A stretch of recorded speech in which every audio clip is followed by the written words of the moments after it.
La création de richesse se résume à deux idées très simples. Premièrement, générer de l'argent avec ce qu'on a de disponible. Le plus souvent, c'est du temps.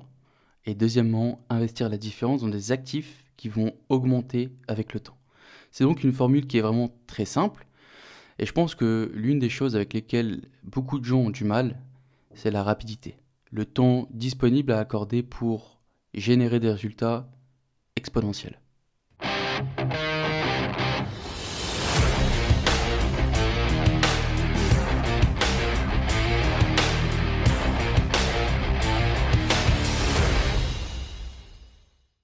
Bonjour et bienvenue tout le monde, bienvenue dans ce tout nouvel épisode du podcast Grain d'investisseur. Comme d'habitude, c'est Anthony et c'est toujours un plaisir de vous accueillir pour l'épisode du jour.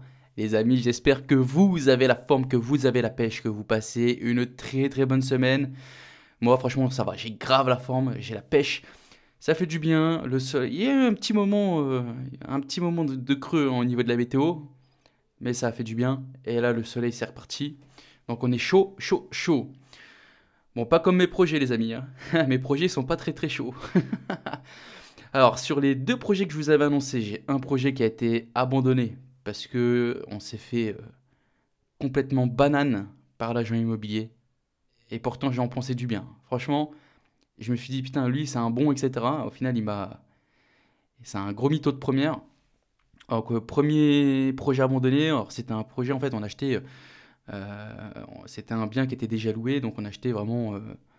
On achetait la rentabilité, ok. Et le bien était quand même assez bien placé, donc c'était plutôt pas mal. Et on nous a annoncé un DPED. Donc jusque-là, impeccable. Le prix était vraiment convenable. Certes, c'était pas les meilleurs rentas que j'ai déjà eu, mais c'était un bon projet.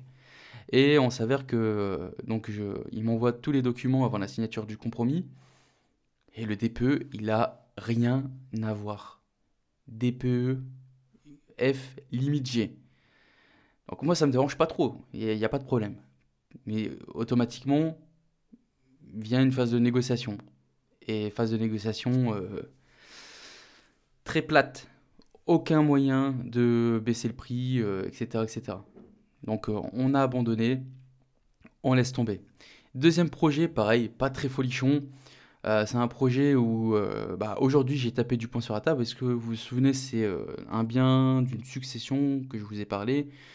Euh, Franchement, très bon. On achète vraiment pas cher. Deux maisons. Mais c'est pareil. DPE annoncé, DPE-E, DPE réel, un DPE-F, un DPE-G. Et je dis merde, c'est un truc de fou quand même. Donc j'ai tapé du poing sur la table. En plus de ça, c'est le bien où on est dessus depuis juin. Donc depuis juin, ces enfoirés, ils ont attendu de faire le DPE. On est au mois d'août, on arrive au début septembre quand même. Donc c'est pareil. Nous derrière les mensualités de crédit elles ont augmenté, etc. Donc on a tapé un peu du poing sur la table. Là ça va, franchement je vais pas mentir, on achète vraiment très bas par rapport au prix du marché. C'est vraiment deux bonnes opportunités.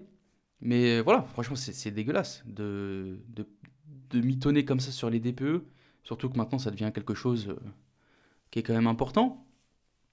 Nous on n'achète plus en dessous de mais genre à limité. Sinon, on va plus au-dessus ou on achète mais avec une grosse décote. Sinon, on n'y va pas, tout simplement. Bon, à part ça, franchement, c'est un truc de dingue. En ce moment, les amis, le marché est platonique. Le marché est platonique. Nous, on a encore la capacité d'achat, mais il n'y a rien à acheter. Absolument rien. C'est dingue. Il n'y a pas un bien. Il y a rien. Que dalle. C'est le vide intersidéral. Donc bon, il y a des phases comme ça, c'est pas grave. Maintenant, espérons que ça va se déverrouiller un peu au mois de septembre parce que on aimerait bien boucler l'année avec encore deux achats. Ça nous ferait 4, 5, 6, 5 cette année. Donc bon, espérons. Je touche du bois, on verra. Bon, sinon les amis, je viens de finir une formation. Il me reste plus qu'à l'enregistrer. Franchement, je suis très content du contenu que je vous ai fait. Je vous ai fait un petit truc aux petits oignons. C'est une formation sur les finances perso. Ça comprend vraiment beaucoup de choses. Il y a 5 modules. Ça va du remboursement de la dette à comment gérer son budget, quoi faire, quoi mettre en place, etc., etc. Franchement, je suis très très content du contenu que je vous ai produit. Il me reste juste à l'enregistrer. Une fois que c'est bon, je la fous sur un hébergeur. Je ne sais pas encore lequel, mais ça va arriver. Ça sera gratuit, bien sûr. Il y a également aussi, je ne sais pas si vous vous rappelez, il y a la formation sur les ETF qui va arriver. Je l'avais laissé un peu de côté un petit moment, mais là je vais la reprendre, donc ça devrait pas tarder à arriver. Les amis, j'en profite aussi tout de suite pour faire la promo du podcast. N'hésitez pas à partager, à partager ce podcast. Vous êtes mon référencement. Je ne peux rien faire pour démocratiser ce podcast. Alors n'hésitez pas à mettre 5 étoiles, un commentaire. Ça va vous prendre vraiment 2 minutes de votre temps. Ça serait le juste retour pour le travail que je vous fournis. Je vous demande rien, je vous aide. Vous m'envoyez des messages sur Instagram, etc. Donc n'hésitez pas, vous pouvez également partager vos écoutes sur Instagram pour faire connaître le podcast. J'en profite aussi pour vous dire que je viens d'ouvrir un canal Telegram. C'est Anthony Touchard, graine d'investisseur. Normalement, vous me direz, hein, si jamais vous ne me trouvez pas, je découvre Telegram mais en version créateur. Donc n'hésitez pas à me faire vos retours. Je ne sais pas vraiment encore ce que je posterai dessus, hein. Je pense que ça sera du contenu journalier, ça sera plus mes pensées, ce que je pense, etc. à l'instant T. Et tout simplement pourquoi? Parce que Telegram, ça a quand même une facilité, c'est que je peux enregistrer un vocal très simplement, très facilement et vous le partager directement, sans filtre, sans rien. Donc ça sera vraiment quelque chose d'assez personnel. Vous serez entre mes petites pensées. Donc si vous êtes intéressé, n'hésitez pas les amis, Anthony Touchard, graine d'investisseur sur Telegram. Aujourd'hui les amis, dans l'épisode du jour, je vais tirer quelques idées du livre de Gary Keller, The One Thing, et comment on peut appliquer ces conseils à notre propre vie lorsqu'il s'agit de créer de la richesse. On va directement se plonger dans ce livre. La création de richesse se résume à 2 idées très simples. Premièrement, générer de l'argent avec ce qu'on a de dispo, le plus souvent ça va être du temps. Et deuxièmement, investir la différence dans des actifs qui vont augmenter avec le temps. C'est vraiment une formule qui est très simple. Et je pense que l'une des choses avec lesquelles beaucoup de gens ont vraiment du mal, c'est la rapidité, le temps disponible à accorder pour avoir des résultats exponentiels. Moi, je crois simplement que tout le monde est confronté au problème de temps, dans la mesure où on a tous 24 heures par jour. Et que vous ne pouvez pas passer une heure spécifique à faire plusieurs choses à la fois.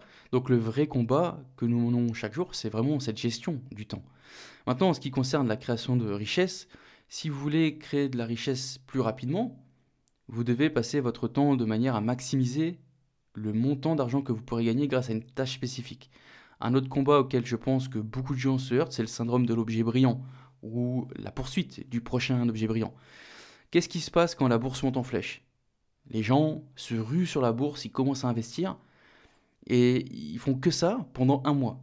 Puis le mois suivant, petit crash de la bourse, ils commencent tous à sortir, et puis là ils tombent sur une pub qui t'explique qu'en 1 mois tu vas perdre 10 kilos. Ils achètent le programme, puis 2 semaines plus tard, trop dur, ils s'arrêtent. Ou on va essayer de percer sur TikTok, parce qu'on voit que en un rien de temps il y a des comptes qui sont devenus viraux. Bref, vous avez compris l'idée les amis, ils chassent une chose après l'autre. En lisant énormément de biographies, d'autobiographies, en étudiant les gens qui réussissent et ce qui les distingue, j'ai quand même réalisé que beaucoup d'entre eux ne sont pas nécessairement plus intelligents que les autres. Ils sont juste plus cohérents. Ils se concentrent sur leur chose la plus importante et ils laissent absolument pas cette concentration aller vers autre chose. Ils ne tombent pas dans le syndrome de l'objet brillant, comme je vous disais au-dessus. Ils veulent uniquement se focus sur une seule chose, leur truc, the one thing. Si vous voulez changer votre corps et que vous êtes allé à la salle de sport, que vous avez composé votre régime alimentaire et que vous êtes resté constant pendant 6 mois, chaque jour, jour après jour, l'un après l'autre,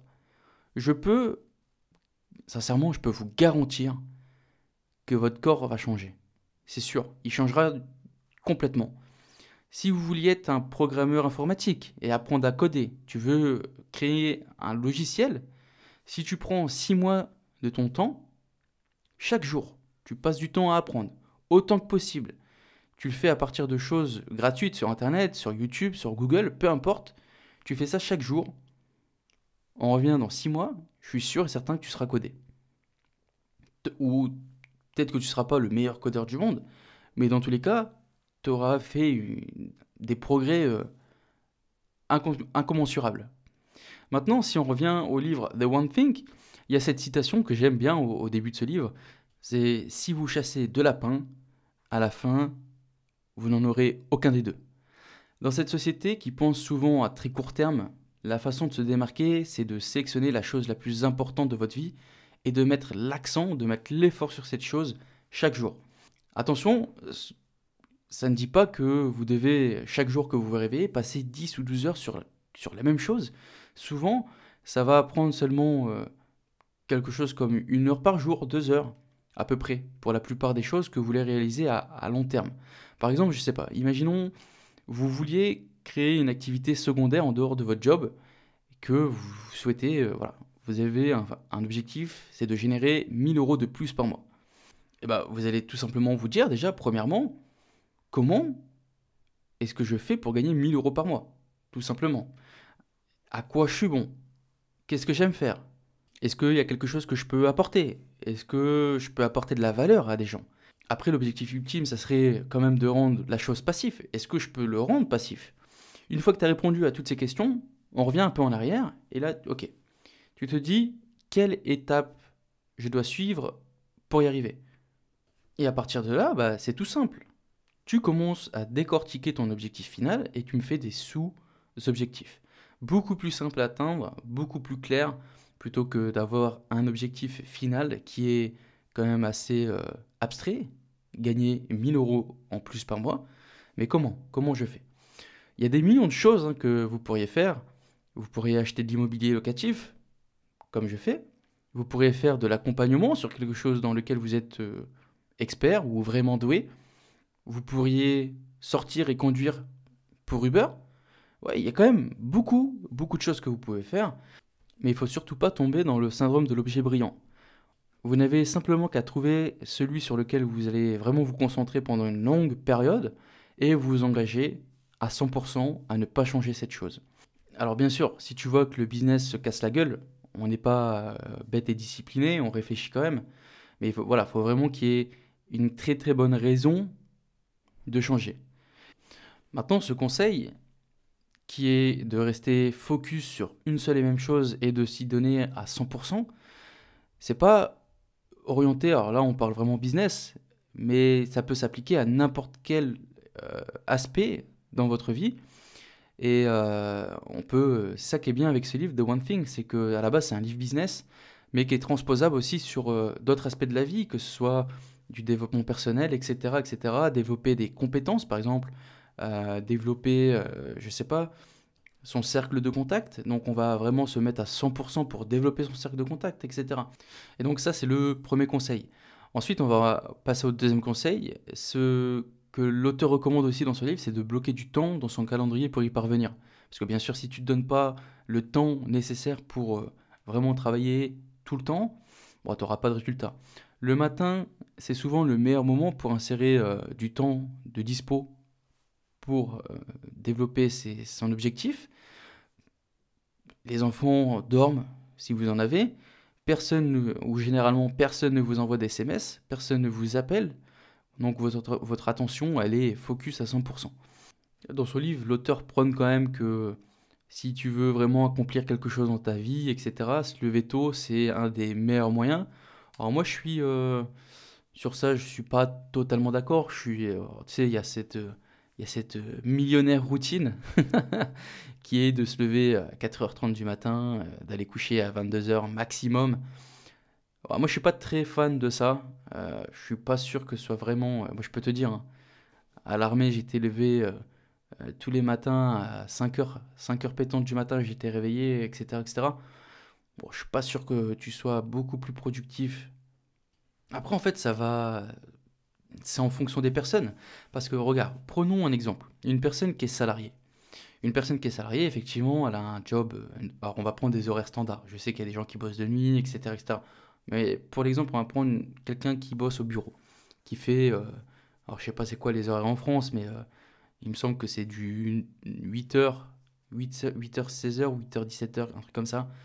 Bah, effectivement, pour cette personne-là, qui plus est, a des enfants, etc., peut-être que se lever à 5 heures du matin, ça va lui permettre de dégager du temps. Maintenant, où elle fait le choix d'avoir du temps le soir, mais ça veut dire qu'elle va mettre un peu sa famille de côté, etc., etc. C'est compliqué. Moi, tu vois, personnellement, je sais que moi, ma zone de productivité, elle se situe le soir, à partir de 20 heures. À 20 heures, si je pourrais tous les soirs, je bosserais de 20 heures à minuit, je bosserais. Parce que je sais que c'est là où, voilà, c'est mon moment, je suis tranquille, il n'y a personne qui m'embête, je suis à fond dans mes trucs, et c'est là où je suis le plus productif. Moi, me lever à 5 heures du matin, je suis pas sûr que j'arriverai à bosser réellement, tu vois. J'ai besoin de ce calme, etc., etc. Donc, voilà, l'auteur prend parti pris de se dire, ouais, se lever le matin à 5 heures du matin, etc., etc. Bon, ça se comprend, c'est vrai qu'il y a personne qui t'envoie des SMS, il y a personne qui t'appelle, il y a moins de tentation, on va dire. Un autre point que souligne l'auteur, c'est que la plupart des gens ont des choses dans leur emploi du temps pour d'autres personnes, comme des réunions, des appels téléphoniques, des repas, etc., etc. Mais beaucoup de ces gens n'ont pas de choses sur leur emploi du temps pour eux-mêmes. Moi, quand j'ai lu ce livre, ça a été comme une énorme prise de conscience, un peu. Quand je regardais mon agenda, c'est vrai que j'avais des réunions, j'avais des sessions d'enregistrement, etc., etc. Mais c'est vrai que j'avais aucun créneau sur mon calendrier qui était réservé pour moi-même. Généralement, moi, je travaille quand j'ai du temps libre. Mais c'est vrai qu'il est intéressant de penser à cette idée de se réserver du temps pour s'assurer que ce que vous voulez faire et que vous devez faire, vous lui avez alloué du temps pour vous permettre de le faire. Ça fait beaucoup de faire dans une petite phrase, mais j'espère que vous avez compris. Non, mais c'est vrai, en fait, quand on y pense, c'est quelque chose de bidon, mais très peu de personnes s'accordent du temps réel. Tu vois, on est généralement là, ouais, bah ok, bah je le ferai quand j'aurai du temps. Et en fait, ce temps-là, tu l'as jamais. Mais ça, c'est pareil, c'est un truc qu'on peut reprendre pour d'autres aspects de la vie. Par exemple, je sais pas, tu vois, moi là, je dois ranger ma cave. Je dois ranger ma cave parce que c'est le bordel, on a fait beaucoup de stockage, etc. Et puis on a déposé ça à l'arrache. Et ça fait 2 semaines que je dois ranger cette foutue cave. Et ben, je vous le dis, à l'heure actuelle, je l'ai toujours pas rangée. Parce que je l'ai pas programmé, enfin, je me suis pas alloué de temps. Donc en fait, pour moi, j'ai jamais le temps, tu vois. J'ai jamais le temps pour aller ranger cette cave. Donc c'est une idée quand même qui est pas bête. Euh, bon là, je vous prends un exemple de la cave. C'est un peu tiré par les cheveux, mais moi je l'ai mis par exemple pour les podcasts, pour ces sessions de podcast. Je les ai mis mes petites sessions, mes petits temps, et c'est vrai que je le dis à ma femme. Par exemple, elle me dit ouais viens on sort. Je dis ah non désolé là, écoute je dois faire ça, j'ai ça de prévu. Si je le fais pas là, j'aurai plus le temps. Et elle comprend, tu vois, et bah elle sort sans moi. Elle part toute seule. Donc les amis, allouez-vous du temps pour faire des choses concrètes. Il y a un autre domaine dans lequel il y a beaucoup de personnes qui tombent, c'est qu'ils se fixent des objectifs beaucoup trop gros, beaucoup trop grands. Et le fait de se mettre, alors ça j'en ai déjà parlé, mais le fait de se mettre des objectifs trop gros, ça devient un poids écrasant. Et ils vont y travailler pendant 1 ou 2 semaines à fond, et puis au bout de 2 semaines, ils vont abandonner. Tout simplement parce qu'en fait, ils vont voir aucun progrès pendant cette période. Et je pense que le secret des gens qui réussissent, c'est qu'en fait, ils n'abandonnent tout simplement pas. Ils continuent de se concentrer sur le temps accordé à cet objectif particulier chaque jour pendant une période qui est déterminée. Et ils réfléchissent continuellement aux moyens de s'améliorer. Les premières fois qu'on fait quelque chose, généralement, on n'est pas très bon dans ce domaine. Mais si vous faites quelque chose tous les jours pendant 6 mois, il y a de fortes chances que vous devinez très bon dans ce domaine. Vous apporterez continuellement des petites améliorations progressives et d'une semaine à l'autre, ça peut sembler peu, mais si vous étendez ça à des mois, à des années, ça fait vraiment toute la différence. Je vais vous donner un exemple perso. Quand j'ai commencé la musculation, quand j'étais jeune, j'étais une chips, vraiment, tu vois. J'étais nul à chier. Et puis à force d'y aller tous les jours, j'ai commencé à choper les bons mouvements, les poids ont commencé à augmenter, et puis à la fin, c'est moi qui commençais à donner des conseils aux gens, à aider les gens. Mais cette société, il faut tout de suite. Et ça, c'est à cause des réseaux sociaux, Internet, etc. On te montre la richesse. Tu vois, je en ai déjà parlé, mais on montre uniquement la face visible de l'iceberg. Et on montre pas tout ce qui est en dessous. Toute la galère, combien de temps ça prend, etc., etc. On va vous montrer uniquement les résultats tout de suite. La personne qui a charbonné pendant 10 ans en arrière, on va pas voir tout ce qu'elle a fait pendant 10 ans, on va juste voir ses 1 an de, de médiatisation, tu vois. Et ça, voilà, c'est à cause de la société de maintenant, on montre, on veut fast life, la fast life, vivre rapidement, tu vois, que des trucs exceptionnels. Et pourtant, ça se passe, malheureusement, ça se passe pas comme ça. Et ça, tu le vois avec, c'est pour ça que je vous incite, les amis, à lire des autobiographies et des biographies, parce que c'est un truc de dingue. Tu te rends pas compte le nombre de personnes qui sont au sommet, qui ont galéré pendant 10 ans, 15 ans. Jeff Bezos, c'est un truc de dingue. Un truc de dingue. Il a commencé, c'était rien, absolument rien du tout. Donc voilà, il faut juste ne pas abandonner. Les gens qui réussissent ils ont pas particulièrement quelque chose de spécial. Ce sont des gens normaux. Ils sont juste extrêmement cohérents et ils n'abandonnent pas ce qu'ils veulent accomplir. Ils se focus sur leur objectif, the one thing, pour pouvoir créer cette richesse. Et c'était pas leur objectif premier, hein, de créer de la richesse. Loin de là, ils avaient juste un objectif, c'était d'atteindre ça. Et puis voilà, à la base, Jeff Bezos, c'était d'ouvrir la plus grande bibliothèque numérique au monde, d'avoir la plus grande du monde. En termes, on va parler de richesse. On va parler de Warren Buffett. Warren Buffett, il a un parcours quand même qui est exceptionnel. 99% de sa richesse a été accumulée après son 65e anniversaire. Il a réinvesti tous les bénéfices de son entreprise, jour après jour, mois après mois, année après année. Depuis son enfance jusqu'à ce qu'il soit, à l'heure d'aujourd'hui, à 93 ou 94 ans ou 95 ans, je sais plus vraiment. Il est juste hyper cohérent et il n'a pas eu des résultats linéaires tout le temps. Et ça vous donne une croissance exponentielle dans n'importe quel domaine de la vie dans lequel vous investissez. Jeff Bezos qui a monté son Amazon, il n'a pas eu sa courbe de progression, elle n'a pas été linéaire. Ça a été très bas au tout début, et puis petit à petit, ça a commencé à monter, et puis bam, croissance exponentielle. Prenons Tesla, c'est pareil.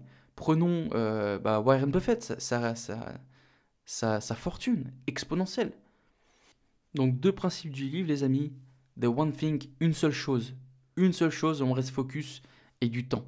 Du temps et encore du temps. Un dernier principe clé à garder en tête aussi, c'est le principe de Pareto. Le principe de Pareto, c'est quoi? C'est une loi qui stipule que dans la plupart des systèmes, 80% des résultats proviennent de 20% des entrées. Donc en général, on va vous dire que 20% des personnes font 80% du travail dans une entreprise. 20% de la population détient 80% de la richesse. 80% du travail effectué en une journée provient de 20% de votre temps. Et il n'y a rien de particulier à propos du 80-20. L'idée, c'est que la plupart de vos résultats proviendront d'un petit nombre d'actions. Vous pourrez vous créer une liste de 10 choses que vous aimeriez faire dans un domaine particulier de votre vie. Seule une ou deux vont vraiment faire bouger votre aiguille du bonheur, d'épanouissement. Alors concentrez-vous vraiment sur ces choses qui sont les plus importantes pour vous, celles qui vont vous rendre réellement heureux. Voilà les amis, c'était vraiment un léger résumé de ce livre, The One Thing. Il y a encore énormément de choses, hein, dans ce livre, mais je vous ai résumé quelque chose d'assez global. J'espère que vous avez aimé cet épisode. Si vous avez apprécié cet épisode, n'hésitez pas à le partager, m'envoyer un petit DM sur Insta, c'est toujours cool de vous parler, de rencontrer aussi des vrais auditeurs. N'hésitez pas à me contacter, je manquerai pas de vous répondre. Les amis, je vous dis 1% chaque jour et à la semaine prochaine. Ciao, ciao, ciao!